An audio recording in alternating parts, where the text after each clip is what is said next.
Alright, welcome to Steel Division 2, a Major Freak. So, a very eccentric division I have here. As you see, I have hardly any tanks, just two, and that might surprise a lot of you.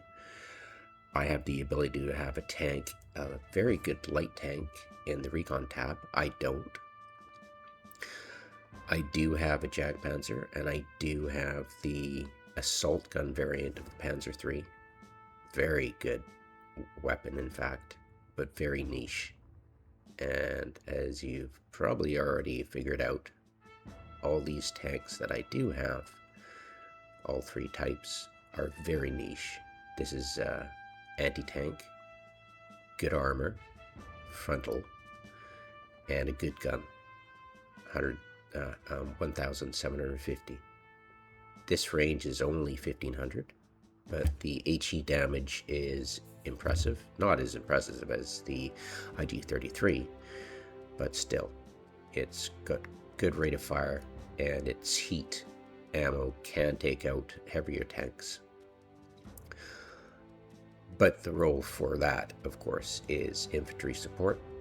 This one is the 2K variant in B phase, and I've got it 2 vetted for maximum rate of fire. I don't have this one vetted because it's, well, if I vetted it, I'd probably be down to just one, and that's not acceptable. I need the numbers, and when I do need it, I absolutely need it. This is a spot where I need armor. I can't put in, I'd like to, but for some reasons there are some cases where it's not feasible to have the pack 40 is great. Put it in heavy woods, it's wonderful to have.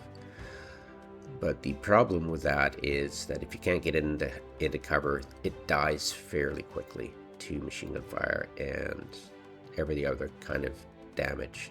I like to put it in heavy woods. If I can't put it in heavy woods with good coverage, I'll put in the Panzer. Typically, this will be used in areas where I can guarantee that it won't be attacked from the flanks. So I like to put it in. It's a fun gun, and it's more survivable than the Pack 40.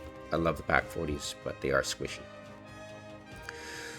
So, and the 2K range is in B phase. See, the problem is that in A phase, I don't have any 2K, but that's no problem. I can deal with it. In B phase, I have the 2K range, and in C phase, I have the 2K range with the flaks. These are mostly for anti-tank, and it's very niche too, in spots where I need a 2K anti-tank option, and I don't have the Tiger 2s, or they're wiped off the field, or whatever. So this is my backup plan for the 2K variant. There's very few places where you can take advantage of the 2K range, so yeah. I suppose I could vet it for 2K, but then you only get one, which is ridiculous, so I'm not going to do that. And I'd rather have 6 than 3. Yeah, that one vet isn't blowing my skirt up. So when I need it, I need it. And yeah, it's there to be used up, basically. It's going to cost me a large amount of my points per turn to get that in. I suppose I can knock it down and get a 1 vet.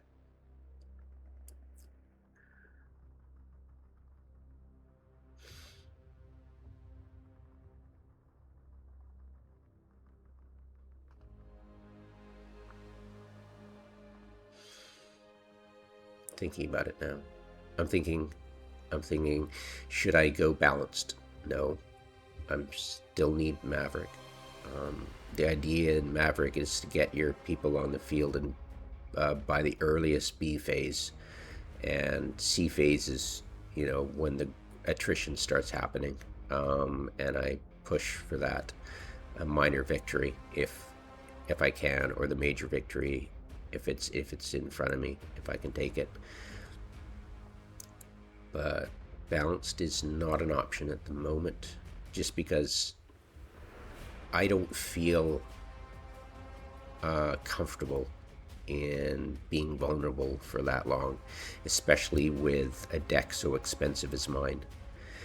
That's the thing. I mean, I don't have any cheap infantry, and all my units are quite expensive compared to Allied. I love playing the underdog. I actually haven't played with an Allied team yet. I haven't actually done any deck building for real for the Allies. I've done it just to do it, but I actually haven't put it under stress test like I have this division and other German divisions I've tried. Anyways, so yeah, I love the underdog. I like to play it, and eventually I will go to the Allied side because it's just so much more powerful. Jesus. Yeah, 17 pounders. Oh, just 2K range. Yeah, sorry, I'm just getting ahead of myself. But yeah, the joy of playing with infantry squads that have bazookas in them is just incredible. And recon, yeah, but it's hard to get with the Germans. So yeah, definitely underdog, and that's why I play with it. That's why I love them. All right.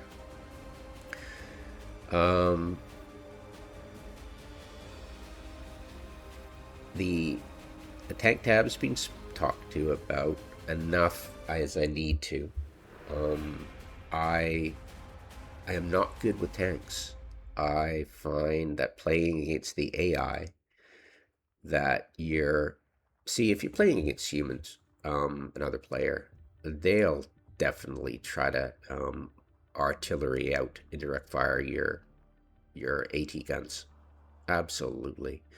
AT guns tend to need to stay there in position because of the sight lines, and they can't move around as much to defeat artillery. So these will die quickly to a player. They wouldn't be much use in the long term against a player, whereas against the AI, it tends to be a bit twitchy as to what targets it picks to fire its mortars at, which are annoying. Believe me, mortars are the bane of my existence, but they tend to be a bit twitchy, so these can't survive for long enough to be a threat to the enemy and hold down a front for quite some time. So that's why I find Pack 40s to be so valuable. And when I'm not very good with tanks. I push them out, they get taken out by the enemy AT so often. I would love to have some mortars of my own to take out those ATs, but it's an expensive proposition. Trying to locate and eliminate those AT guns on paper seems to be the most ideal situation to do against the AI, in order to push out my tanks and take advantage of their mobile pillbox function, basically, in Steel Division 2. And I haven't been able to master that.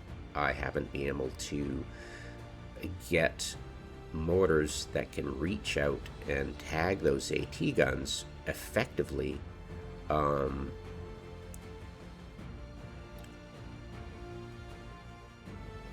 Yeah, and for all practical purposes, I'm not able to.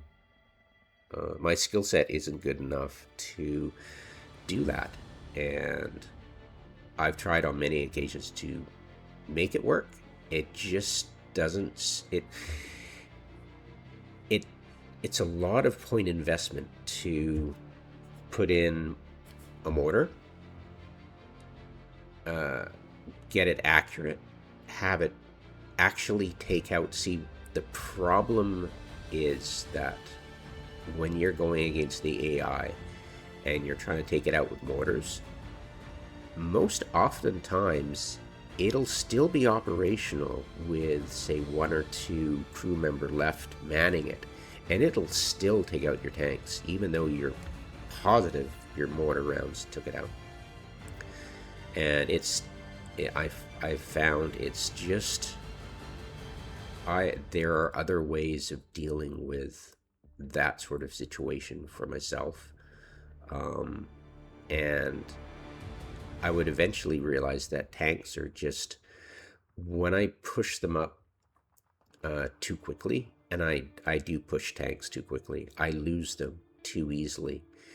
And I never have a situation where I found that they're very useful, except in huge areas like sluts, the big open maps, that I can put them in. The thing is that the Allies, especially the Russians, have really nasty guns on their tanks and can quite easily defeat the cheap Panzer IVs that you put on the field.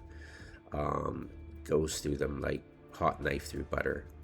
And I found that I cannot rely on my tanks to hold the line, because other tanks can just vaporize them so easily, whereas having a concealed AT gun in positions that I control are much easier to deal with.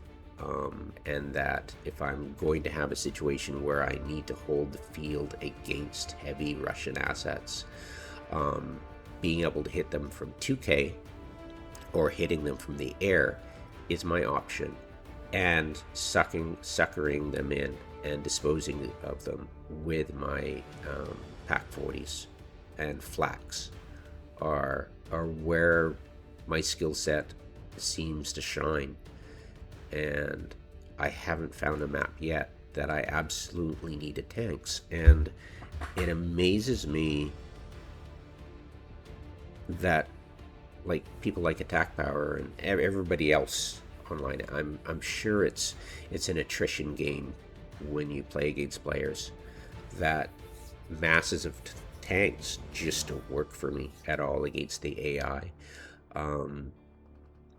It might be because the AI, I'm so used to the AI having eyes everywhere and being able to move things everywhere, that being able to micro is very time consuming for myself.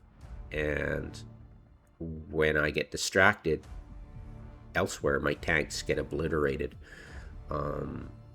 So that's why I've never actually played with them. I have tried to play with them. I have put them in, yeah, I've played with them a lot. And this is the first iteration where I've really put the brakes on the tanks. I used to have a light tank in recon, wonderful little gun, wonderful little tank, but I just found I couldn't get the value out of it that I could with other units against the AI. I'm sure it's different against humans.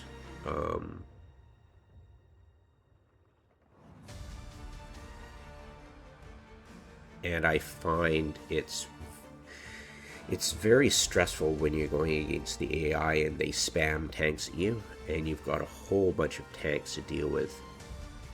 I find in those situations that AT guns are just wonderful in taking them out. Whereas if you have a tank, all it takes is a couple of lucky shots, and your AT for that flank is just eliminated. Especially when you're facing tanks, man, it's difficult. I find in those situations, Panzer Shreks, and I'll talk about why I have Panzer Shreks in B phase in a bit. But yeah, I mean, for the life of me, I want, like, Attack Powers always talks about tanks, and his talks are always, integrating tanks, And that's why I think he likes recon, like mobile recon aquaflowers, afclares, in A phase, is because he probably has tanks that can't see beyond their own nose in front of them, and having recon to spot things is very important in that situation for tanks, for very, very low optics tanks. But for me, I tend to have infantry and AT guns and machine guns in positions where their optics are very good and they can spot things. And I typically really only need off glares for very niche situations where I can put them in a church and their high optics, better than anything else, can spot things in trees that I couldn't normally. But very niche, because most of the time you have enough range with your normal guys to see things easily. And especially if they engage you, you can obviously see them. So yeah, that's why I don't have a lot of foot infantry that are recon in A phase, because let's be honest, we know the maps pretty well now. If you played for any time, the maps aren't a stranger to you anymore. You know, especially with the AI, where they usually like to come from. It's nothing surprising like a player will do, but they can do some pretty trippy stuff. So I don't take for granted anything the AI is doing. But after a while, you get people in position to defend those sight lines, and they have pretty good optics enough that you don't need off glares in A phase. That's what I found. In B phase, yes, there are spots on each map that, yeah, you could place an off glare, but I've taken it down a notch and given them better rank to have even more visibility. Because, yeah, like I said, it's very niche, and I hardly need to spam. I'd love to spam the SPW 222, but the thing with those, they're only 70 kilometers an hour. That's quite slow.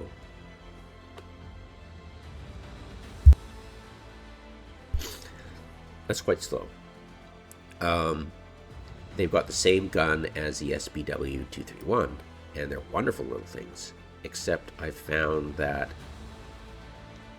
you spend a lot of points spamming them, and it's great fun to spam recons, but recon armored cars. The thing is, I'd really rather spam a whole bunch of infantry and get them to the front instead.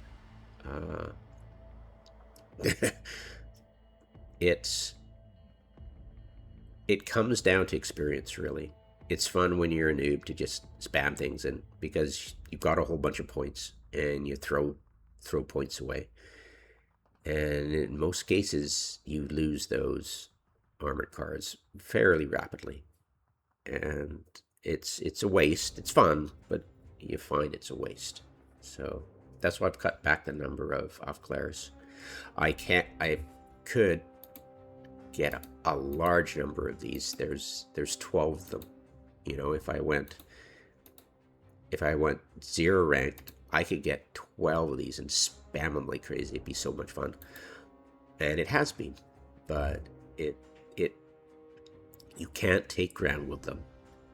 And unless you, yeah, it's kind of pointless. So they're fun.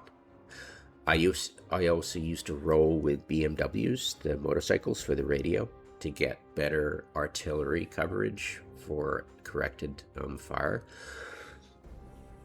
But I could never. I've had them forever, the BMWs, but I can't seem to. In rare cases, you'll get them in spots, but it's not guaranteed. It's not I'll send somebody out there when I want to shoot something. It just doesn't happen that way, unfortunately. They're cheap, and they're great.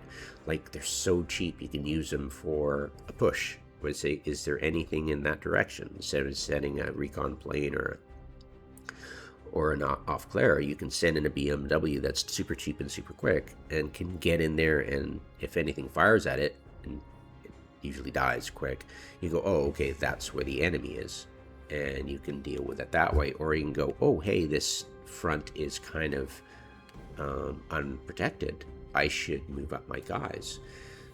But those situations do happen a lot.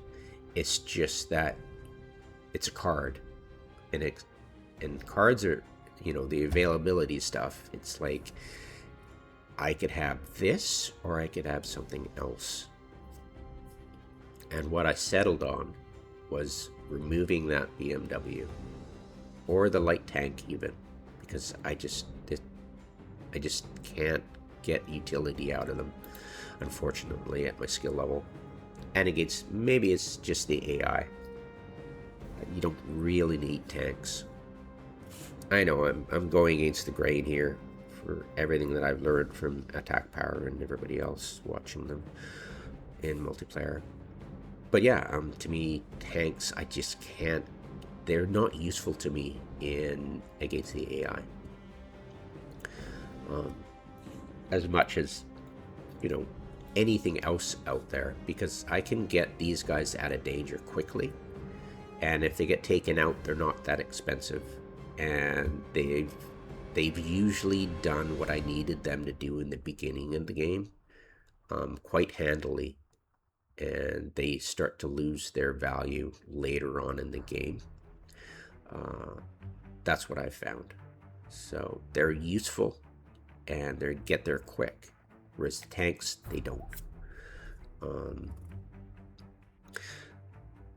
Yeah. So infantry. Let's talk infantry, because I took away a tank spot and I took away a recon spot just to fit another infantry, and it behooves me to talk about them in pretty much detail. So, because it deserves it. I've used all my horses. The other horses were used for... You can't get the Pack 38 in this division in the horses. I'd love to, but I can't. It just doesn't allow. But I've got all my MG42s in horses. So that's 12 horses taken up. And the other 2 horses I put in rank 2 Pioneer. Rank 2 Fuhrers are squad leaders are awesome. They're, I think it's 50 meters extra command radius, but that 50 meters is a lot. It's a huge bonus when you've got a 2 rank leader to give bonuses from a 50 meters. Doesn't sound a lot, but in urban areas, that's another house. And sometimes another house distance is like, if you think another house in one direction and another house in another, I can have just that more coverage spread over 2 houses distance against enemies when I need it would be helpful to have a leader there. So it's useful. But of course, I've only got 2 of them. But yeah, I mean, on each map there are places where it totally helps to have a leader when you've got a concentrated bunch of forces that could benefit from a leader. And I found the reduced suppression taken when you've got a leader, and the fact they won't surrender is just awesome. Yeah, so 2 rank Pioneer.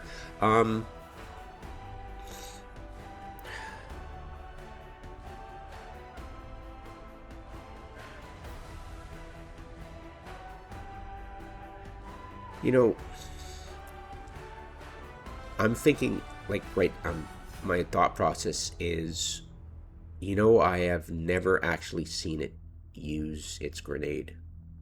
It'd be a suicide throw, but I've actually never seen it use its grenade. And more often than not, I prefer to have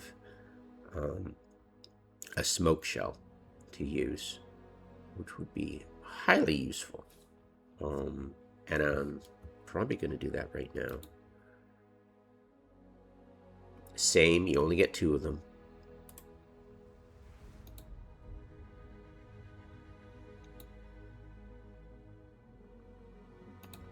There we go. It'd be nice to get 3, but then I wouldn't have the horseshoes, and I'd have to take it from somewhere else, namely the MG teams. So, but yeah, the smoke I feel would be, especially in A phase when I don't have my artillery. Yeah, artillery is great for laying smoke. But yeah, that smoke grenade really helps, and I've got Stern Pioneers too with smokes. Smoke is great for controlling the attack range of enemy units. It's definitely a game changer for that. So yeah, Stern Pioneers, Porsches as well, and yeah, getting to the field quick. These guys are great in heavy woods. I put them on the near edge of a heavy wood, and that pretty much blocks out anything coming at me. And I have Pioneer MT-44s for putting stuff on the far edge of deep wood with yellow woods ahead of it. Best use for MT-44s ever. Having that ability to shoot into light woods from heavy wood cover.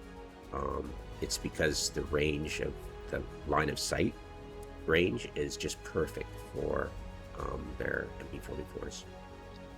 And of course, in certain situations, narrow situations in towns where you can control the range. Yeah, it's a great unit. I love it. I used to double vet it. I mean, if you double vet it, you'd be down to 3, so it'd be great. And I don't have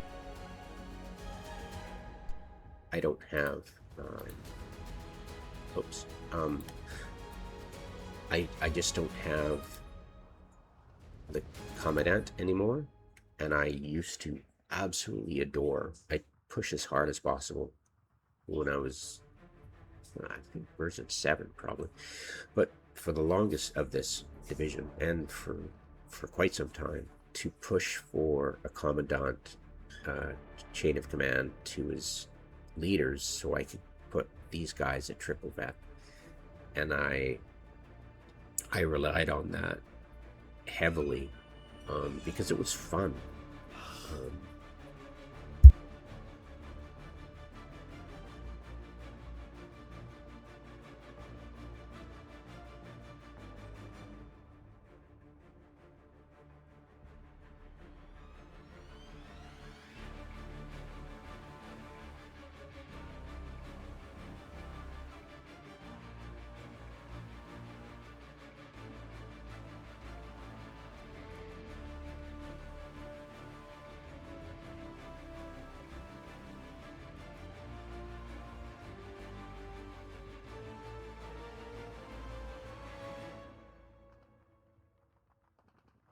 Alright, Wi-Fi girl, gotta lower my voice.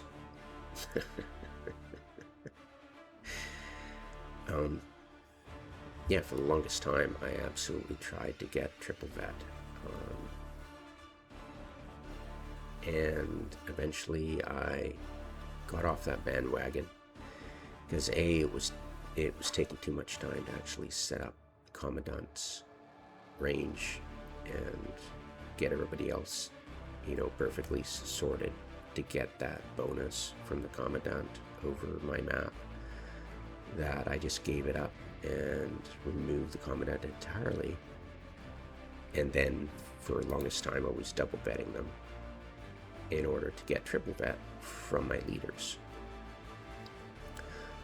But then eventually it became obvious that I needed the units themselves to be more numerous, because the AI, well, when you go up against enemy infantry, you're going to lose units, and so the attrition was just too great. And you may think, oh, well, what's the difference between 3 and 4? Well, the difference between 3 and 4 is pretty big, especially in A phase.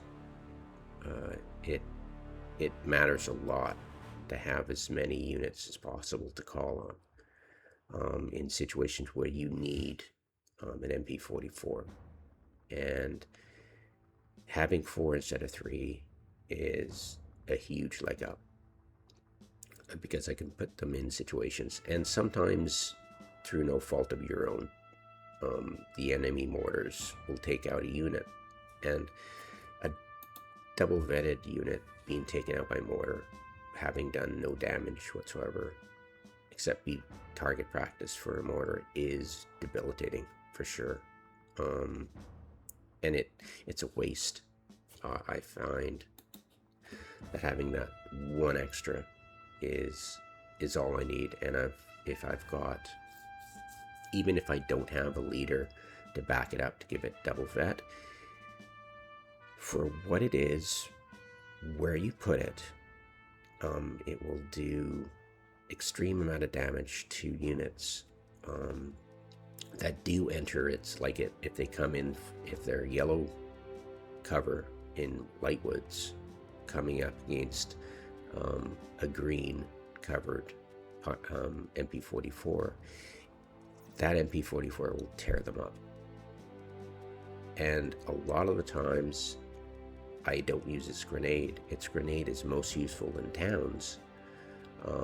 I don't like to have it guard woods. That's what the Stern Pioneers are for, because of the range is 100 meters or less. So the MP44 Pioneer is great for town work and yellow woods work from heavy cover. And in those situations, it absolutely dominates with its MP44, that you really don't notice the difference between double and triple and single vet. It does the job. Unfortunately, if it does the job too well, the AI likes to shoot at it with mortars. Yeah, catch 22. So yeah, Pioneer 44, great. I've only got enough, as you can see, I've used all my opal blitzes. The Panzerfaust Grenader with its 2 MG42s is a wonderful unit, and having 6 of them is great. I used to double vet them a very long time ago. I don't. Single vet infantry is enough, for reasons I've stated previously about the MP44. Now the Panzerfaust, I take it when it's got 500 range light sightlines. That's usually where I put the Panzerfaust. I won't put an MP44 there. The AI is too good at manipulating sightlines to hammer your units when you don't have the range. So the Grenader is the unit of choice, where I put them in spots where, say, a support machine gun in the support tab is not applicable. If the range is too short, like if it's less than 750 meters, I'll put in the Panzer Grenader instead of the support MG. It's just basically ranges and where you need to put things. That's pretty self-explanatory, actually. I'm sure all of you know this. The Storm Grenader, I have them in B phase in half tracks. It takes a while to get an understanding of what units are best used in half tracks.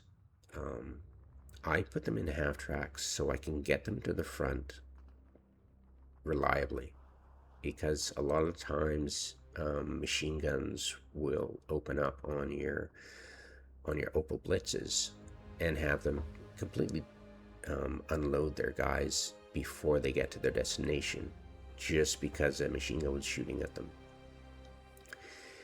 And that's annoying. And getting them to on top of their target reliably is worth the added expense of a half-track. So I went with the half-track and Sturmgrenader, because in situations like that, the Sturmgrenader, I found when I needed the Sturmgrenader, they were usually in situations where it was the possibility of being machine gunned, and I wanted to get that B phase. See, as you can see, all of my B phase are in half tracks, and that sort of situation, I need my guys in vulnerable situations as fast as possible and reliably as possible to shore up a defense. And Sturmgrenaders are MP44s. They're good for light woods and tight urban environments.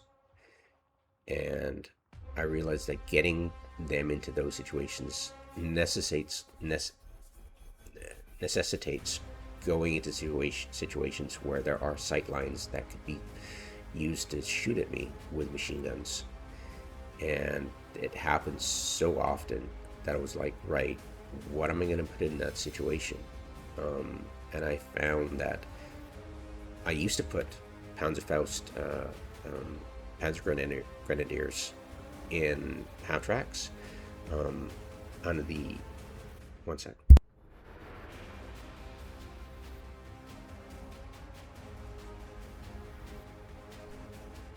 Sneezed.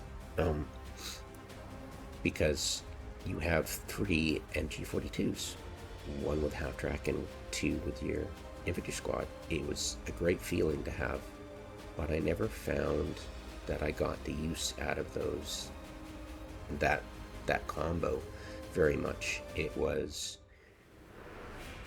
very interesting to learn over a period of a long time that having Panzer Grenadiers in half tracks really wasn't the best use of them. Whereas when I wanted my Sturmgrenaders, it was almost a necessity that I had them in half tracks. So I just went, okay, I'm going to have the Panzer Grenadiers in Opel Blitzes and the Sturmgrenaders in half tracks. And then the leader, in this division at least, gets to play with this awesome half track that has the SPW 333's gun.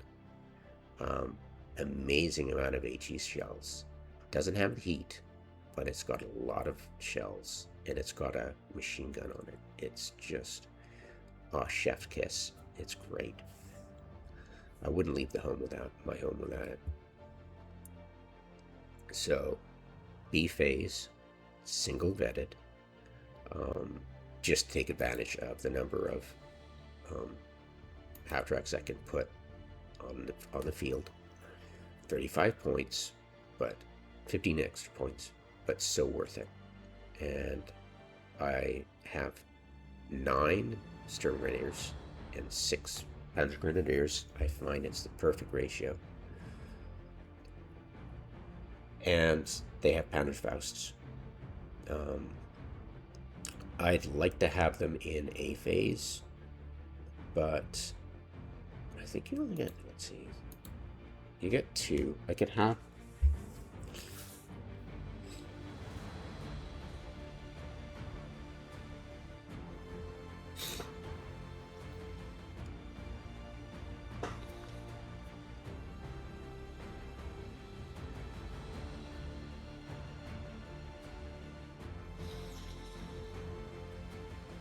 trying to process my thoughts here. Do I find more use for the smoke in A phase? I certainly don't for the grenade. Do I find more use for the grenade in A phase or the Panzerfaust?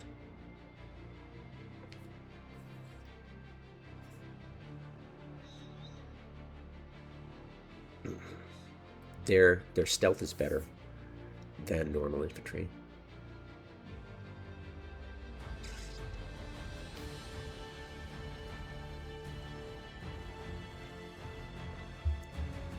See, the thing is, if I'm sending my Sturm Grenadiers and Sturm Pioneers into areas where I have this leader, I don't have usually the accompanying Panzerfaust Panzer Grenadier with Panzerfaust. So that's why I elected to go with the Panzerfaust in B phase, so I could have that backup Panzerfaust. Never actually used it before from my leaders. Usually I have in place, my AT guns and everything else to deal with it. So I've never actually had to rely on that Panzerfaust, but it's there. And I think it's a better use of that than anything else, just so I'm confident that when I send my guys out, they have a Panzerfaust with them in their group, just in case. The AI absolutely loves to swarm your guys with tanks going right up to their faces, which is really weird because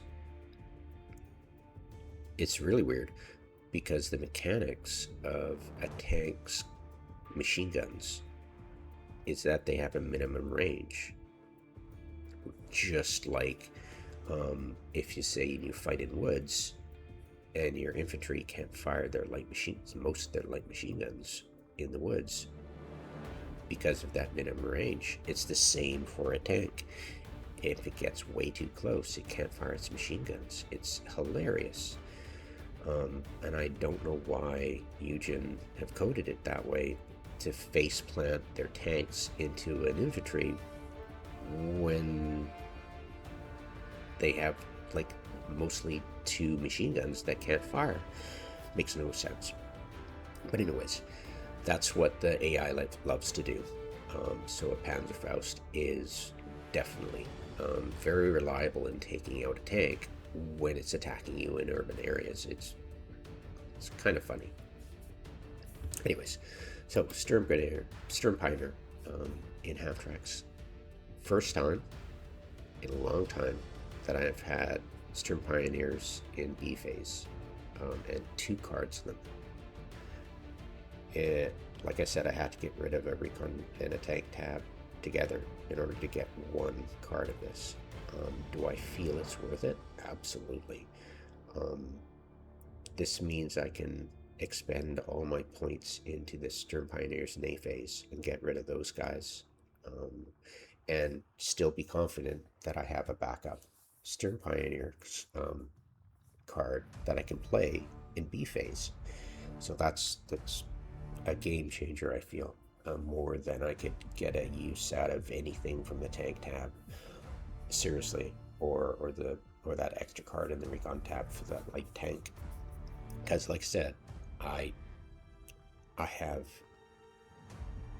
like I've said about the tanks, it's just ugh. So yeah, having that Sturm Pioneer allows me to not only assault the same places that the Sturm Grenadier is going, but have a close combat troop to deal with situations that are too close for the Sturm Grenadier. Because the Sturm Grenadier is pretty good in close combat. It's just the Sturm Pioneer is so much more suited to that. So having them in tandem and being able to support each other is just, to me, worth it. Phase C. Same idea. I usually have maybe 1 or 2 Panzer Grenadiers from A phase, make it all the way to C phase, so I've got 20 plus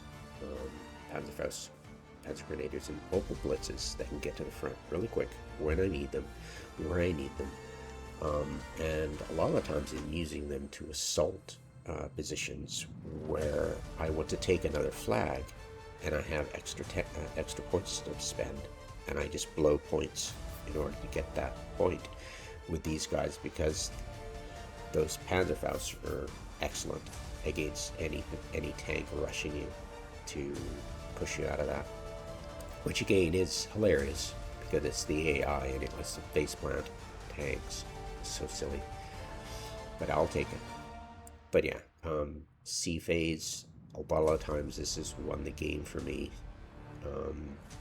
in a number of occasions. And I've never actually spent all of them. I find I'm very careful with my placement. I don't spam infantry. You basically can't with the Germans. They're so expensive. But yes, you can spam them. But I find I usually don't run out of infantry most of the time. I used to a lot when I was double betting them, but single betting them really helps. So that is the infantry tab. Yeah, the tank tab. So let's get this out of the way quick. Panzer G is great. I used to have a Panzer G in A phase, double vetted. I used to have Panzer H's in C phase, double vetted. I tried Panzer T4. It's great. In A phase, they're fast. They're very fast, and they have better armor than the Panzer IVs. I tried it for a single attempt. It's just, its range was okay. Its gun was okay. It was an okay card. It's just that I found it might be fast. It was just not fast enough. And when it got in position, it was usually taken out just like any other tank. So unfortunately, I found that when I was in position and I knew the map well, AT guns and recon tanks, recon armored cars, my armored cars and my AT guns did the work much, much better than any tank I could put on the field. And that's been my experience. So, yeah, I did not go for any of these lately, and I'm going to try it out. I'm going to see if the lack of tanks really hurts me, and so far it absolutely has not. Tiger 2, on the other hand, hello. Yeah, the 2K is just awesome. It's got okay armor, not as much as, a tiny bit less than the Jagdpanzer in the anti-tank tab. It's got good side armor and back armor. It still is vulnerable to air attacks. It's got great penetration. I swear by it. It is my 2K long reach in places where I can enable 2K. I don't put it in tight quarters. It excels at shooting at 2K, and that's what I use it for. It's wonderful. If I can support it with anti-air, all the better. So yeah, I like double vet. It's for my tanks. It's always been useful, and attack power swears by. Lately, I mean, years ago he didn't, but you know, he's useful. And it would be a shame to ignore that advice, sage advice, by getting one extra Tiger E single bet. I can triple bet these at times, which is awesome. But yeah, the urge to make it single vet increases the urge to add a commandant in the support phase. And I don't want to do that again. It was too much micromanagement. It was fun, but yeah, they are vulnerable. They're getting in the right position to cover multiple leaders was problematic at best. But yeah, it was not worth the expense. It was hellishly fun when you could set it up. But it's like, I've only got so much micro in me, and I was spending so much time microing Commandant that I was lacking the ability to micro elsewhere. And yeah, I spent too much time trying to figure out the perfect spots on the map for each map to put the Commandant and the leaders that I just eventually gave up and said, look, I mean, it really doesn't matter.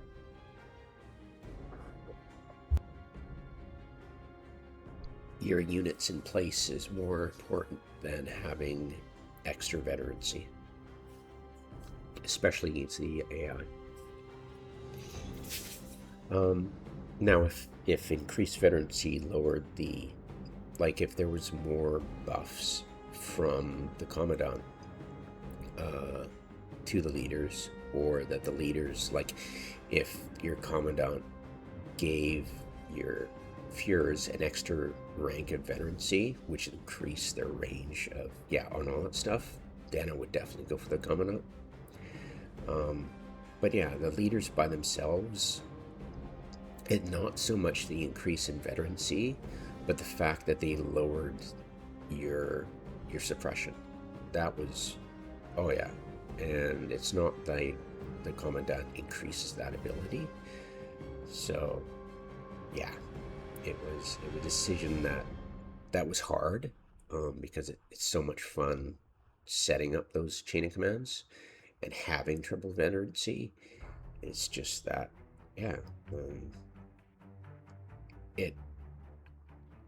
it's not worth it, sadly.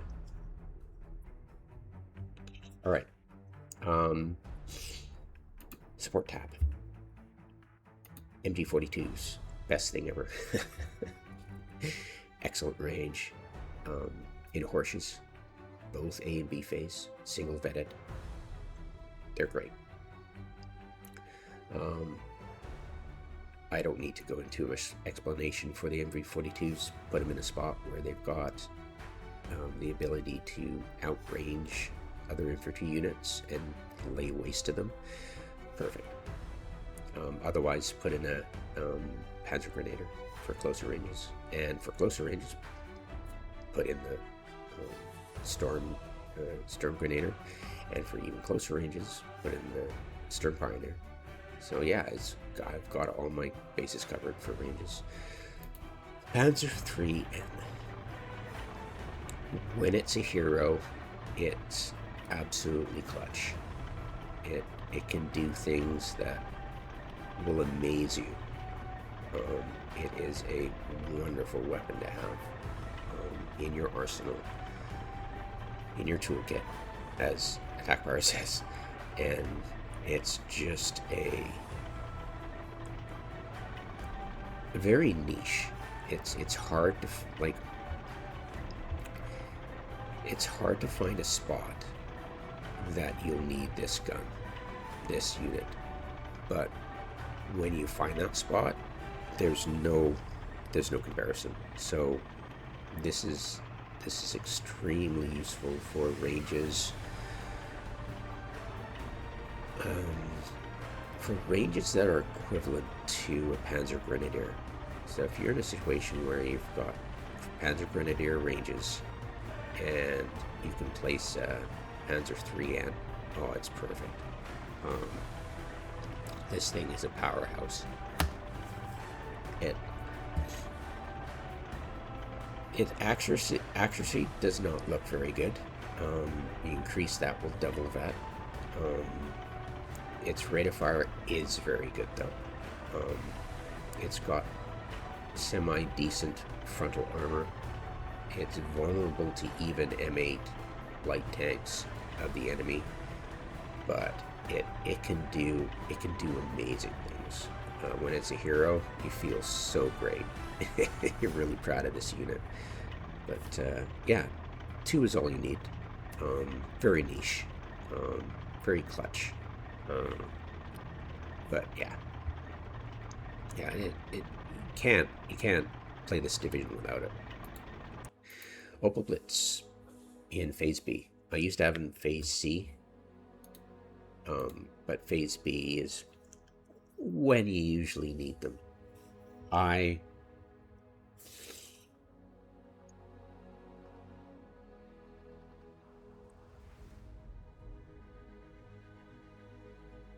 find them useful, especially when you've got a clutch unit that's expended its ammo, and it's worth it spending the points to get it up and running again. I've had situations where I've run out of ammo for my IG-33, and it's a decent weapon, and you've got only a limited amount of them, and so putting in an Opal Blitz to get them up to speed again is worth it. You can't say anything bad about the SG, the SIG-33. It's just an awesome weapon. 2K range, dedicated for taking out those really annoying infantry, and it does so much damage to them. HE shells do 7.5. The Panzer III does 2.2. The SP-233 does 2.2. But yeah, the SG-33 is just awesome. Unlike the lighter version of the SG-18, it doesn't shoot its HE at tanks in a fruitless effort to damage them. It will actually not fire them and fire the heat shell. So I find that's really useful. Yeah, the SG-18 I find was so annoying because it would just try to be an AT gun, and it was like, stop. But I had, unless you turn off the gun itself completely, it'll fire at tanks, and it was just so annoying to micromanage. That's why I don't like SG-18s. The grill,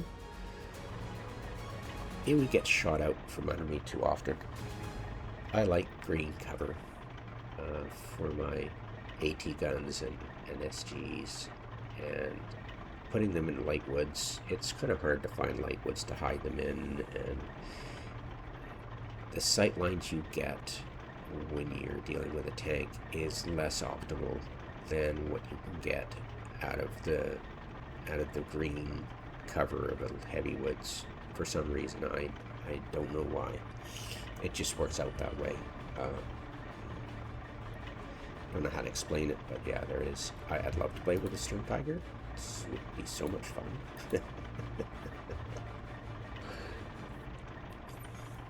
Attack Power says it deletes everything. It would be fun to play with it. It's just that, well, it's got amazing armor, and it's just wonderful. It's just, I'd love to play with it. It just, could I put it in place of the Panzer III? Here's the thing. It's like, I know there are situations where I can place this.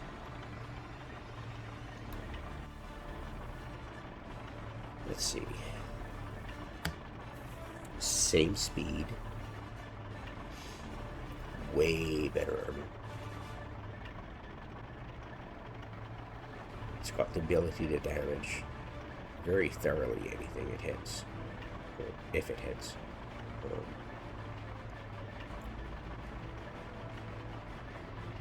It's got 14 shells. Takes forever to reload, like 1 shot per minute. Whereas this is 12 shots per minute. And in a situation where I need the Panzer III, I need it. Like, it's so useful. Whereas this thing would be a joy to play with. It would just be very frustrating to get it to work.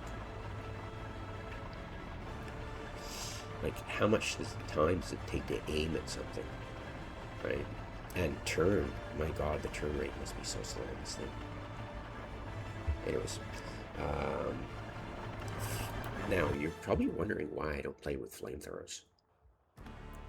And it's a good question. I was thinking of, like, it was either the flamethrower or the Phase B Sturm Pioneer in half tracks in the infantry tab.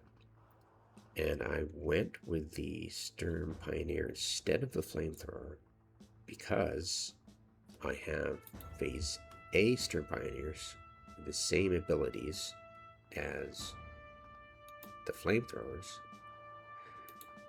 10 points more expensive. Same speed.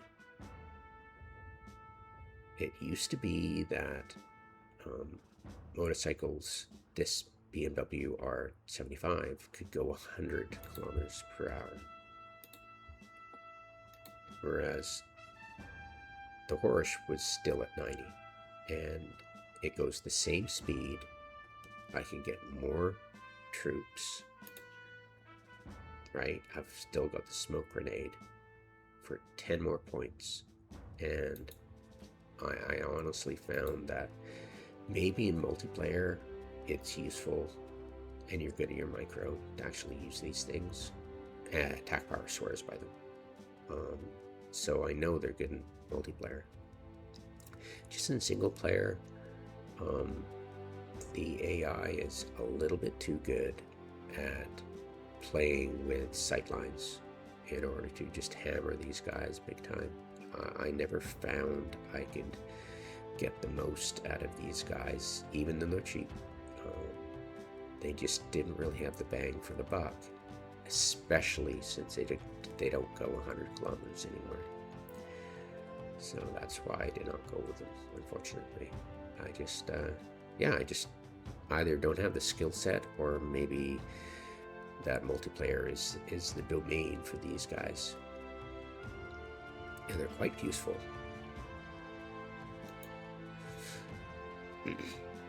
So, anti-tank phase.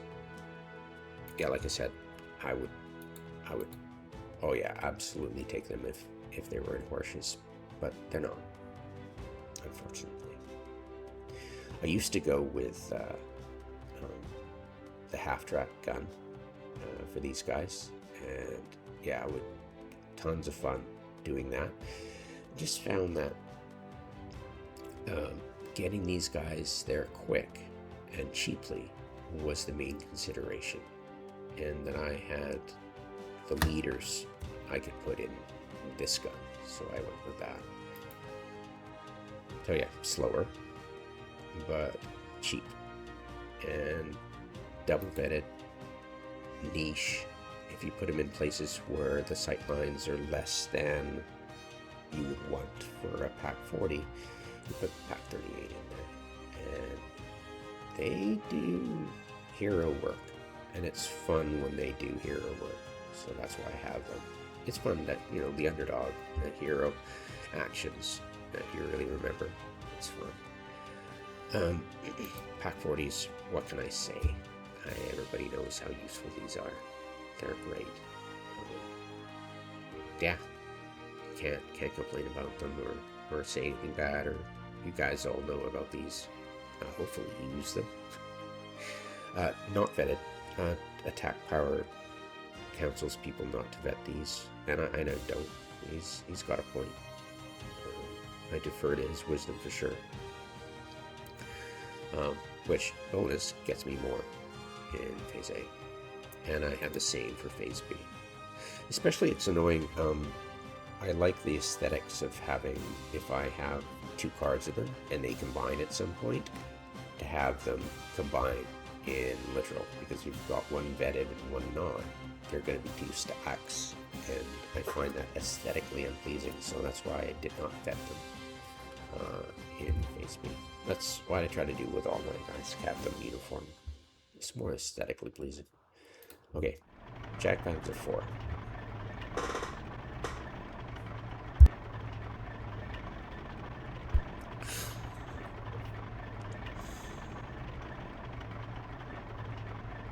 they have been, of all the tanks I ever field, the Jagdpanzer IV has been the most useful against the AI.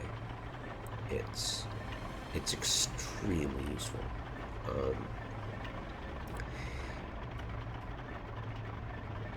I have found this thing has stopped so many tank rushes.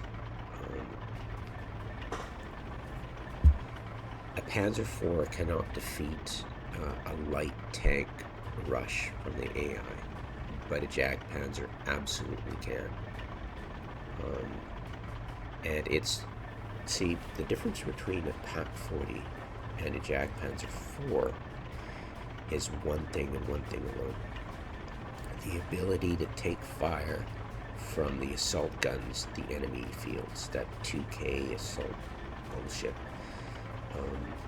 that the AI will love to field on against you. They will decimate PaK 40s, but a Jagdpanzer doesn't care and will take those out handily. So that's why I like my Jagdpanzers, because of the immunity almost to the HE from assault guns, assault gun tanks. Panzerschrecks. Why don't I have them in Phase A? Well, because if I put them in the A phase, I only get 4 of them, and I find they die really easily. Especially to artillery. Jesus. They're like magnets for artillery rounds. That's why I have them in Phase B. Just so I have 8 of them, so I can replace them when, not if, when the artillery takes them out accidentally. Ooh. Yeah, sorry, just the dead hand of Stalin reaching out to take out my Panzerschrecks. But yeah, they're awesome. They're so useful in urban environments, and if you've got a curvy road, taking them out, taking tanks out with a Panzerschreck is so satisfying. But mostly they're useful in towns where you have good sight lines. You know, restricted but decent for Panzerschrecks. Yeah, clutch for sure, and so quick to get on the battlefield, and they get in position. They're cheap. So yeah, I would love to have them in May phase. It's just, geez, they're just catnip for AI artillery. Yes, they really are. And when they're gone, they're gone. So yeah, B phase. Anti-air. Flak 20. Well, you could put them in the SDK. The problem is that 20 millimeters just doesn't freaking cut it at all. At all. And the range, I used to think, hey, these are great against infantry units. The range of this is only 750 meters. It's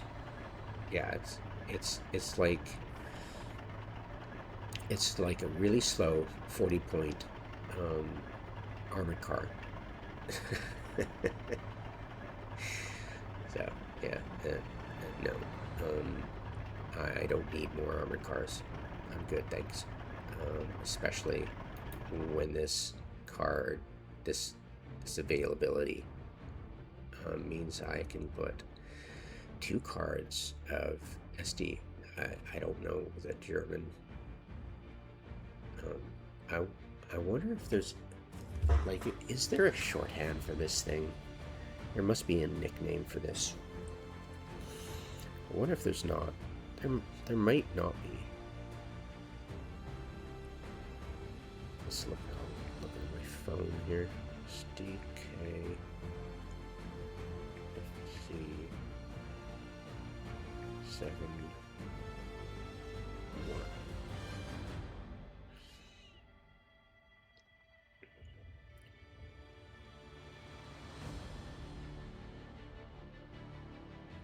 Yeah, the Whirlybird or Whirlwind on the Panzer IV chassis was more famous than this one. Yeah, the Whirlwind, Oswind, and Mobile Wagon. They were all in the Panzer IV chassis and more famous than this.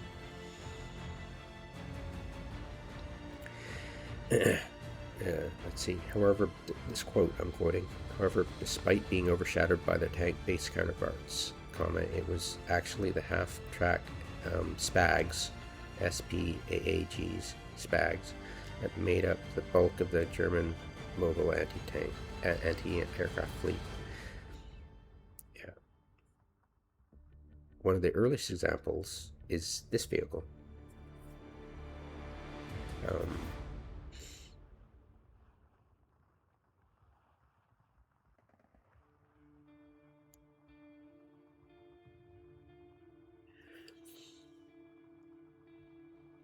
Or by its other name, the Mittler Zugkraftwagen.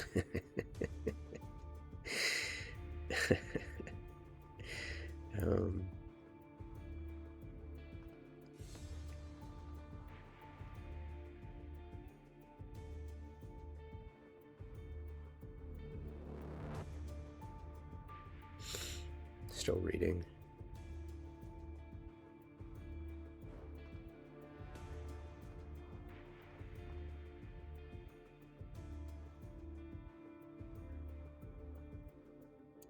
Also known as, it's also known as the Selbstflarflafet. I can't pronounce that. Give me a sec. Googling.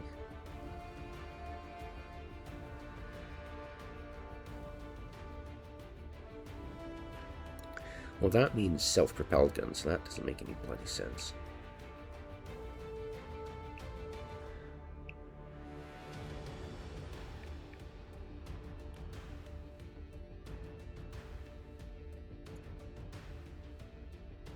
Selbstflarfette.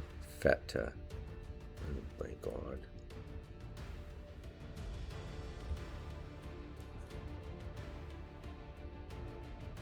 Meet the Coyote CS30 series ROPS models.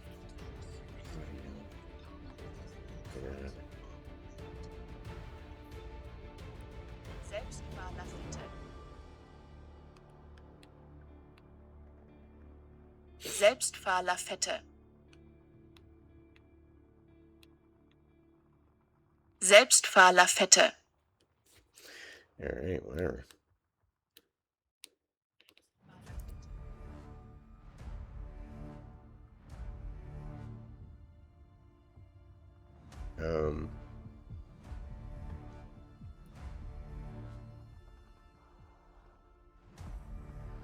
I don't see any shorter nickname, unfortunately.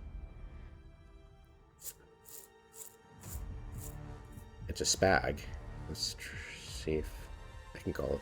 Can I call it a spag? That'd be great if I could call it a spag.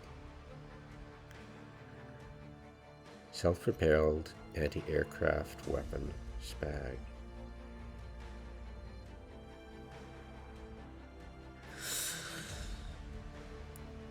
Well, yeah, I mean, look at it. It's right there. Spag. SP anti-aircraft gun. Spag.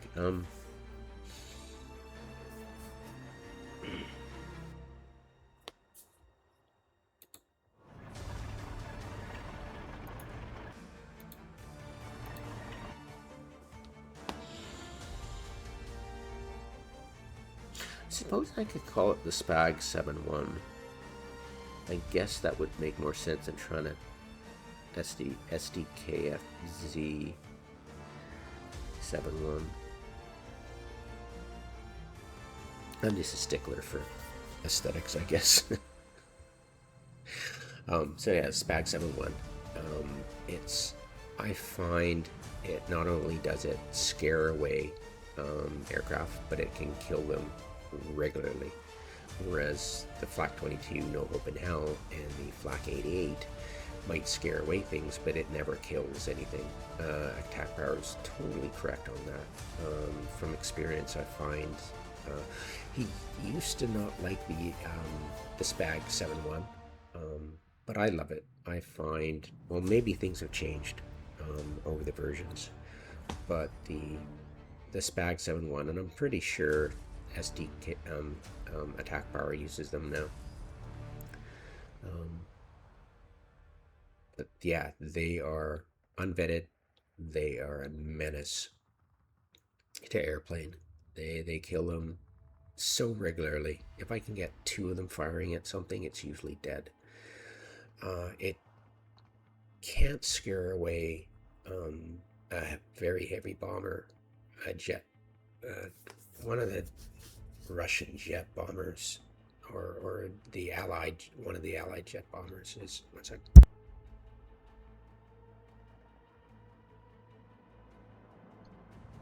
Oh, one of, no. Yeah, sorry about that. One of the Allied jet bombers I found, I wasn't able to stop its bombing run with one SDKF, one Spag 7. Spag, I gotta get used to saying that, a Spag 7.1. So yeah, the Spag 7.1, it was in almost all cases extremely useful for my survivability on the battlefield. I swear by these. 120 points, they're absolutely worth it. And having 6 of them, I never usually end up fielding all of them. Sometimes I do. But yeah, extremely useful. As for the Flak, I had in various amounts have them using the munitions vehicle. And when you do the munition vehicle, they are very expensive. I usually have them in B-face.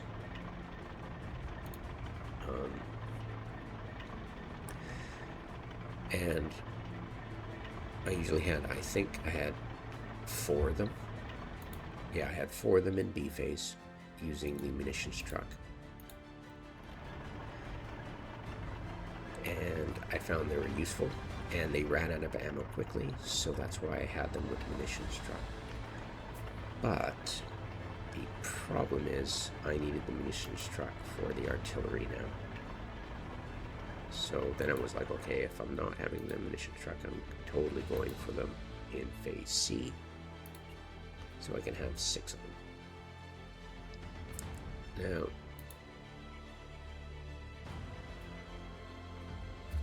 I don't think one of them will be useful. 3 might be pushing it, because they would be targeted a lot. And if they're my only 2K option in phase C for anti-tank, I would like lots of them in order to replace any losses. And they're expensive. So that's the thing, it's like, the one thing that would make me go for balanced would be me being able to field a lot of these in C phase without worrying about the expense.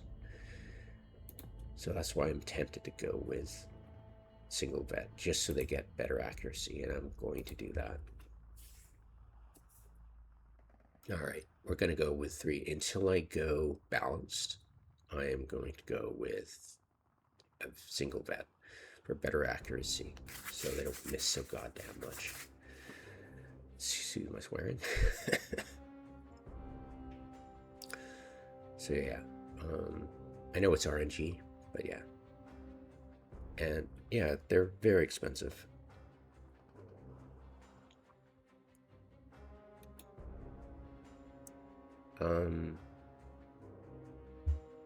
Artillery. Battery Fuhrer, not SD. Attack Power loves these for their leadership abilities for other infantry. Me, I go for their artillery bonus to lower the dispersion of an artillery shell when I've got a battery fury next to my artillery pieces. That's what I use them for. I put them in half tracks because these have munitions, and if I want to move them on the battlefield, I will. The ability to have a half track right there to move my battery fury when needed, and my munitions vehicle to move the artillery piece when needed is very useful, and of course to resupply the artillery piece. Everything in me tells me keep the battery fury in this. It's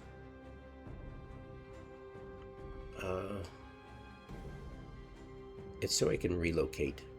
The problem is that most of the time you don't really have to move your artillery pieces. Unlike if you're playing against a player, the AI will usually not try to shoot at your artillery, and not as aggressively as a player. It won't really do counter battery all that much. So I find I don't really need to have this in half track.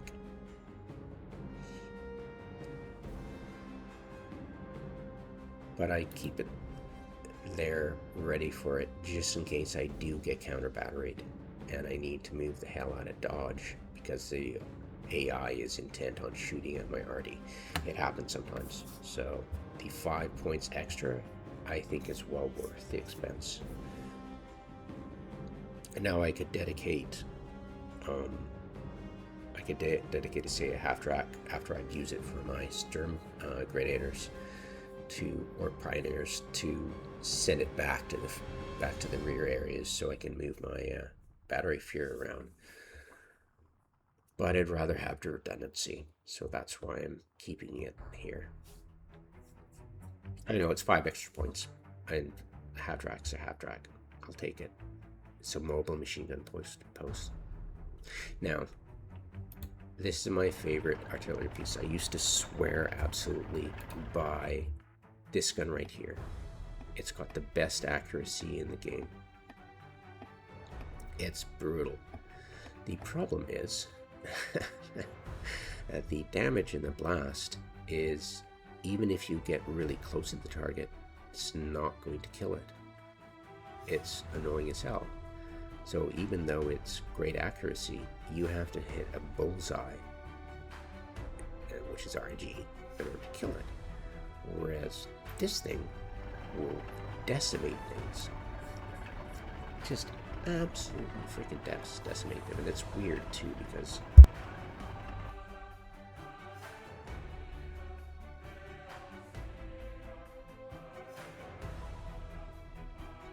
I had to sneeze.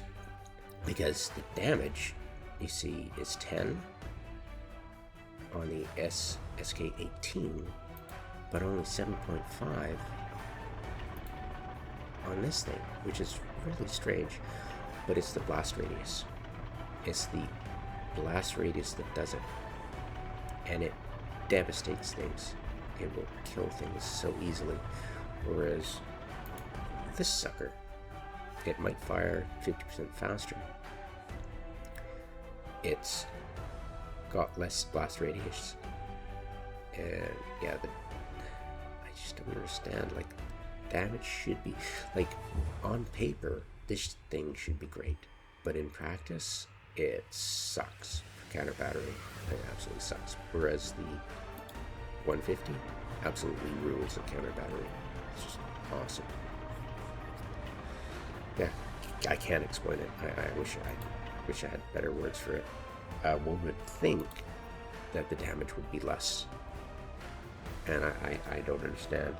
Oh wait, there we go. That makes sense.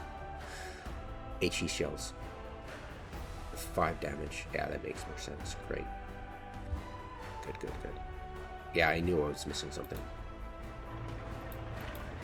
Yeah, so it's double the damage, 50% more blast radius. It does the work. I would love to use A-phase mortars. They've got a radio. They could take out AT guns and clear the way for my tanks. But I don't play tanks the way that multiplayer people do. And I don't need a mortar to take out AT positions if I don't have the tanks to push into the areas that I want to. So I have never really gotten full use out of these because my tank skills aren't that great. They would be great if I could get in position and use them for pushes and take out positions of infantry. But you see, I would love to use them. They've got radio. At close range, they've got pinpoint accuracy. It was great. I just, at 105 points in A phase, I've never actually gotten decent use out of them when I needed them, where I needed them. Because annoyingly, the AI tends to like to move its stuff a lot. And though I could use this to its full effect,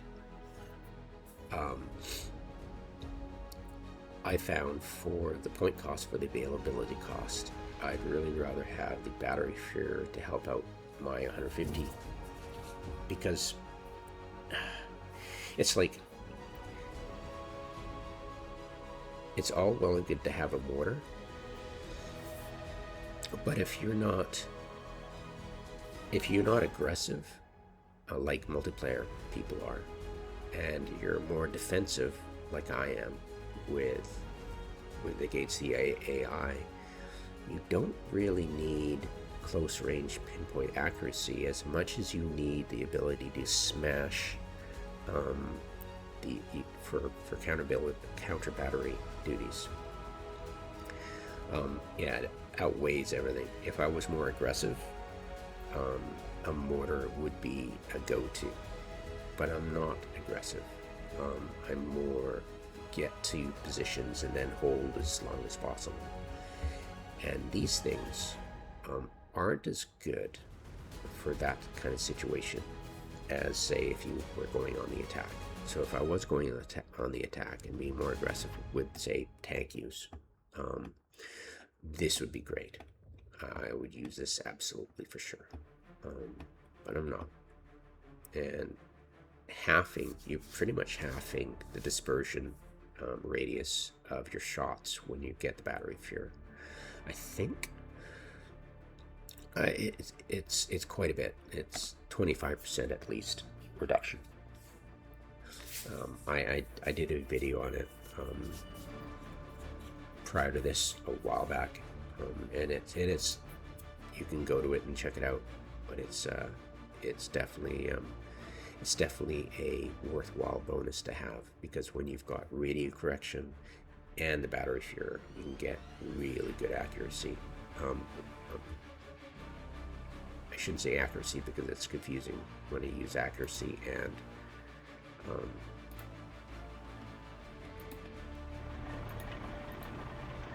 when you're using accuracy to describe artillery fire. So yeah, the dispersion is much reduced. So that's why I go for it. Big Basher. I've tried to use these, but they're just like the BMWs. They're more expensive than the BMWs, and you can't really get them in position without it dying. As opposed to, say, if you're in position at an exposed position forward, you're usually going to have a leader there with a radio anyways. So these are pretty much redundant, I've found, unfortunately. It would be absolutely great to sneak them in behind the lines and do all that covert op stuff and have them near to, say, a counter battery position so you can take them out. But yeah, the AI is a little bit too smart for that. it seems to unerringly home in on anything covert like that. Yeah, it's a shame. It sees it because it's got infinite memory, right? It remembers where your units are going, where they're headed, what location they're at, and what probable location they will be in about 5 minutes, and it's perfect in that understanding. So yeah, doing that kind of covert op stuff would be fun. It's just impossible with the AI. Off map, never played with it. Never played with it. Unlike attack power, I don't have the visceral hatred of it. It's just that I'd really rather have on map artillery that I can control and rearm and go for the long term. Whereas this is, you don't get many of them. And yeah, in C phase you just get 2 of them, so you get 2 calls of them. And it's an airplane, which is much more vulnerable to getting shot down than anything else. So I just don't go for it because I'm not into big booms that much. It would be fun, but it's just like the Sturm Tiger in the Sport Tab, the assault gun. It'd be fun to play with it. I don't nearly have enough points in this to go for it. Even if I had an extra card, I would most likely take the mobile mortar. That would be my next go-to. I used to love the SK-18. I swear I used to have 2 cards of them in B phase. It's just, yeah, 2 cards of them in B phase. You can have 8 of them. They just couldn't. They were more accurate than anything else. They just couldn't do anything with that accuracy. It was a shame. Air tab, last tab. Sorry this is taking so long. Hopefully this is useful information for you, or at least entertaining to understand why I have this crazy deck I have. So, A phase scout plane. It's the reason I don't have it in B phase is because A phase I usually have the extra points at the end of the round, end of the phase, to actually splurge on a scout plane to actually get an eye on things, and they usually attract fighters from the other side. So I usually, at that point in the phase, I've usually got 1 or 2 of the of my spags on field, so I can deal with it if that happens, and I can sucker them over and kill any fighter planes that are going after the scout plane. So that's a bonus. I'd like to have it in B phase. It's just that it's the points in A phase. I've just got extra at the end of that, at the end of the phase, and I want to play with that. And that's the best use of anything, really. B phase, A phase, you only get 1. B phase, it's clutch. This thing is a hero, absolutely, and it's so fun to play with. I used to for a while have the cluster munitions plane. It's because you get 3 of them in A phase, and they're clutch. The problem is that they will take, it's cluster, but they usually just kill a single tank and then they're gone. Whereas this sucker can potentially take 2 or more, and especially with light vehicles, way more than that. It's useful in A phase, but I find 2 of them is a hell of a lot more useful than having just 1 of them. Now, I have the points to spend. I could put it in A phase, and I'm usually very protective of it, so it usually lasts the entire game without getting taken out. I have the points. See, the thing is, I got the points at the end of the round, and being able to field this is very useful, so I am going to change it to A phase. It's fun to have two of them, but you know, at that point it feels over OP. So I'm going to change it to phase A again. Yeah. When I have 8 of them, I just tend not to need all of them. I tend to be really smart these days about, keeping them alive, so I can get away with just 4 of them. Now, this thing, fast, will kill infantry, and yeah, and support guns and all the rest of it that I needed to kill, and get out of dodge quick, and even go toe-to-toe with enemy fighters. So this thing is bad resilience, but it's fast and can get out of dodge quick. And it's rockets. That means it can start retreating far sooner than, say, anything else. Like a Stuka. I used to play with Stukas, but they're accurate as hell. They'll annihilate whatever you send to kill, as long as it's not suppressed. Yeah, it's a great tool, but it's not fast at all. And I used to play with them in A phase, and they were great, except beyond A phase, they weren't really useful unless you completely dominate the skies. They're cheap. But yeah, I mean, they were slow, and this is fast. And fast is better than slow by any stretch of the imagination, especially in Steel Division 2. So I've found the utility of these is much greater, and I can risk using these much more than I can risk using the Stukas in B phase. Absolutely, having 4 of them is great. So yeah, that is my division. The defensive stuff is very niche. I probably won't be playing any games using the breakout mechanic for the maps, but I do have the option, so I've got them scattered down here. Yeah, it's a fun division to play, especially because you have the SPWs. You've got the SBW222s for your off flares. You've got the Horseshoes.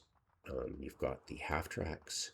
You've got the MP44s to play with. You've got the Stern Pioneers to play with. I'm sure every division has a Stern Pioneer, but yeah, the MP44s are great fun to play with. The half track 251/9 is awesome to play with. You get to play with the Panzer III, you get the Tiger, you get the SG-33, you've got the PaK-38 and the Jag Panzer, you've got the Spag 7.1, and you've got the 150mm. You've got the ME-10. It's hard to get these ME-10s, but they are in a few divisions, but the JU-87 G2 and G1 are just wonderful stuff. I find the most fun plane to play with in the game. There are others that are faster, but yeah, this one is it's just so much fun. And that is my division. Hope you enjoyed that.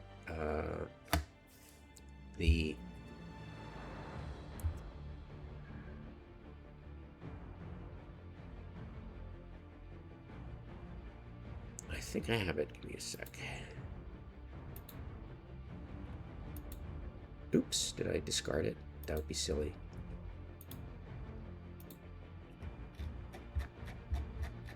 I gotta remember what I did.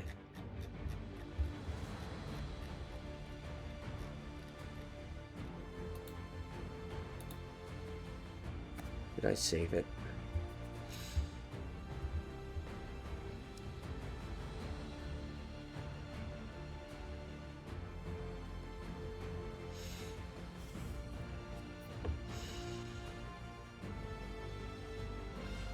No, I did not.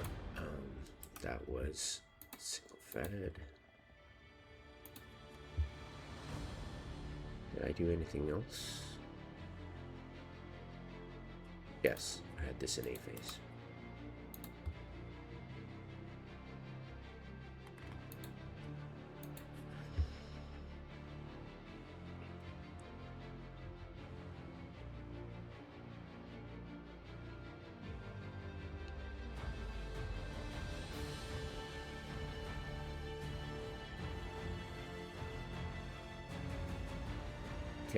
I don't think anything else I changed.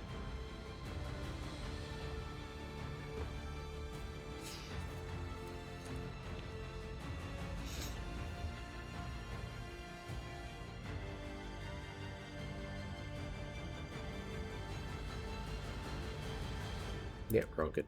Okay, save that.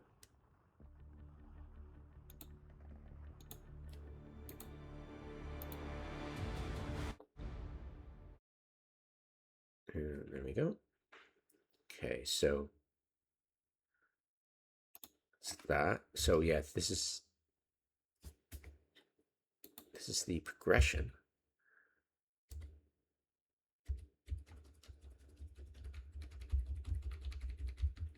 A lot of versions. The progression of 7.0. I had earlier versions, but I was playing with other divisions as well, and they were matching pretty much as possible the theme of what I was trying to go for. And I started to diverge and go for specific favorite that could take care of all my toolbox needs. And in the beginning, I was going with a lot of double vet tanks, quite a lot of them, and I swore by them because attack power was, it's multiplayer, and they're all about, heavy tank use and heavy lots and lots of infantry, and I tried to cleave to that as much as possible. Unfortunately, I just didn't find I wasn't fielding them in large numbers, and I wasn't getting the use out of them that I was supposed to, and that I felt I could have. I still had the Commandant, and yeah, I was heavy into, as you see, overwhelmingly into Spag 7.1s. Yeah, and I had my 8 SK-18s, which I was all in love with, and I had two, my goodness, two Phase A Stukas. That's hilarious. Um, I did not have any Sturm Pioneers in A Phase, and I had Pioneers in, as you can see, in Half Tracks. B Phase definitely wanted Half Tracks. I had the Sturm Pioneers in Horseshoes, of course. And I was playing with the Valkyries, and I went with the Valkyries for quite some time until I gave them up. They just they were a fun army Swiss Army knife unit. They just never did anything well. They weren't good at any one particular thing, and that really, they were cheap, but it really bit. Yeah, they were never really good at anything, and which really hurt in the long run. And they were just units I would chuck around to grab flags and throw at things, and I used to spam them. It wasn't any fun. Spam is no fun, aesthetically. Yeah, and as I moved up, it looks like I tried to move the SPW 231s into B phase. I kept the maximum off glares in the maximum amount of SPW 233s, 222s. I looks like it had identical infantry tab, and I removed the Russian tank. I try them. they're fast, but it's just, and they got more armor than the Panzer, but it's just, I just can never get the use out of them that I want out of tanks. Basically, I suck at them. I removed the Sturm Tiger and added the SG-33 into A phase, which would stay in A phase for quite some time, and the Panzer III-N, which would stay in B phase for quite some time. They would stay there for quite some time. I switched them quite often, as you can see. But yeah, back and forth, back and forth. See if I can get the best use out of them. But yeah, PAP 40s. Yeah, that anti-tank tab stayed pretty much the same for quite some time. Until I moved the Jagdpanzer to A phase. And yeah, B phase Panzerschrecks was in forever. I'd learned that lesson early on, especially against the AI. Still had the anti-air would stay the same for a bit, and then it would stay like that forever, like forever. Artillery phase, I would stick with the 8 SK-18s for quite some time, but then start to migrate towards 150. It was, yeah, as you can see, it was, the artillery phase was just, yeah. And I tried the mortar. It just didn't work out. Yeah. Air phase, as you can see, I absolutely adored the Stuka and the cluster because I could guarantee a kill most of the time at any angle with the Stukas, because these particular Stukas would keep going for their target when you lost line of sight. For these guys, if you lost line of sight to the G2s, they would just start to circle. They would lose their attack order and you just have to reset it manually. And the micro was kind of annoying on that. So I went with the cluster bombs and the Stukas because you could set the order and they go attack it no matter what. So I love that. So I stuck with that for an incredibly long time. Only very recently did I switch back to the G2. But yeah, there is no comparison. It's so much fun playing with the G2. you can't get away from that. And like I said, I talked about this, Stuka. But yeah, most of the changes came through, like, I would attempt. Now the Panzer H, the price would stay the same for quite a while until version 7.9. Then the price changed, and as you can see, they went down by 5 points each for the Panzer G and Panzer H's, and that was pretty cool. So I think around here was when the MP44 was changed as well. I'm pretty sure. But yeah, I was quite happy. Let's see that. I was quite happy. I didn't change my infantry tab. One sec.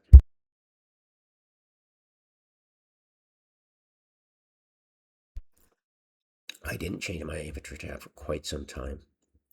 It was quite stable, and I liked playing with them for quite some time. I've got, as you can see, I've got the Panzerfaust in A phase for my Fuhrer, and that stayed that way for a long time. And suddenly see a switch in 8.3. I put the Sturm Pioneer in A phase, and I switched out the Pioneer Fuhrer for the Panzerfaust guy, and that stayed that way, but not much else changed, I don't think. Well, I tried the Panzergrenadier Panzerfaust in B phase with a Horsch, and I took away all the all all the well, most of the actually I didn't. I kept the Panzergrenadier in half tracks, but I took away the half track for the Panzergrenadier Führer and made that the transport of choice for the Pack 38s, and that lasted only one version before I eliminated it for that. Um, Panzer Grenadier was still in, and I got rid of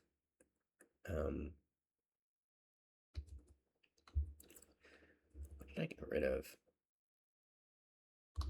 Got rid of the. I finally got rid of the Valkyrie halfway through these iterations, and gave the normal Panzer Grenadier without the Panzerfaust in B phase with a half track.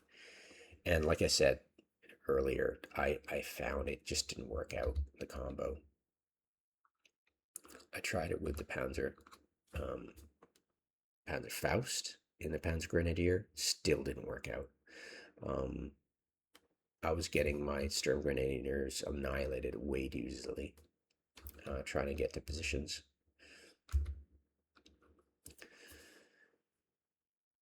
So I've put my Sturm Grenadiers at 8.5 into the half tracks, and I never looked back. And they stayed that way for quite some time.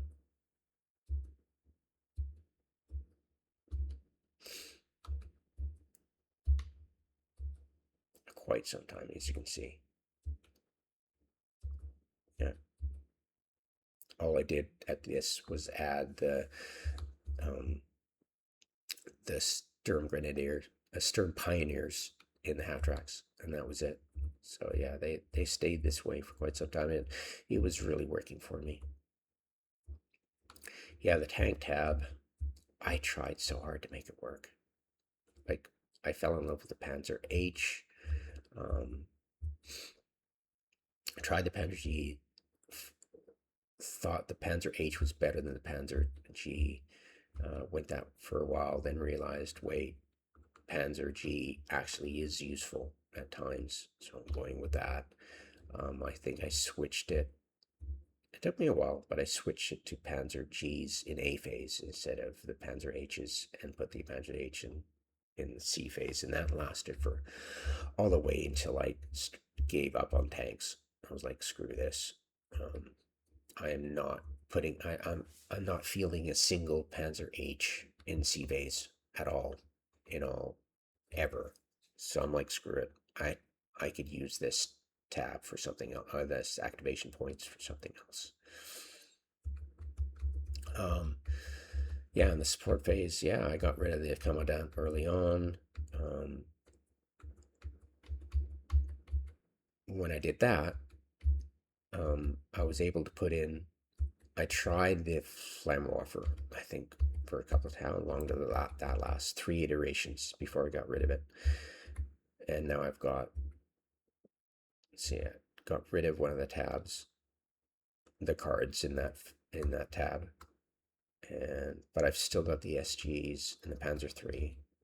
Really love them. Now I've got 8.5. I've got this, and I stuck with it the entire time. Didn't change it hardly. Tried switching it, thinking I could get more use out of the tanks. When I still was playing with tanks, I wanted more tanks, and I'm like, hey, I get more tanks. And that's what I went for. But I found it just wasn't working for me at all. I needed as many SG-33s as I could field in that card, so I went with that. Yeah. Yeah, so that was the iterations. I tried my best to accommodate what Attack Power had been suggesting in his videos for multiplayer. I tried it so hard. And a lot of his stuff is still applicable to how I play the game. It's just against the AI, it's just not working. So I got rid of all the tanks. Rip. So yeah, that's my current and past iterations for as far back as I'd recorded. And hope you enjoyed that. And catch you in a muted mic video. That's 3x speed. Yeah, I found 3x speed is great for replay because, I usually play against the AI. You don't have the option against the player in multiplayer, but in skirmish, you got the option to lower it to 1/3 speed. So speeding up by 3x is, I think, perfect for these videos. Normally it's 4x, but yeah, for this Steel Division 2, I think 3x is perfect. All right. Have a good one. See ya.